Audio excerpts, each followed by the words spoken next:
To program a key fob for your 2006 Honda Accord, start by ensuring all doors are closed.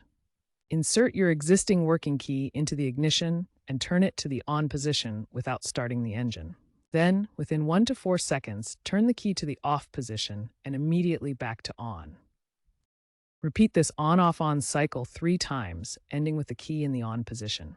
If done correctly, the door locks will cycle, locking and unlocking, indicating you've successfully entered program mode. Make sure to perform the steps within the 1 to 4 second window, or it will not work.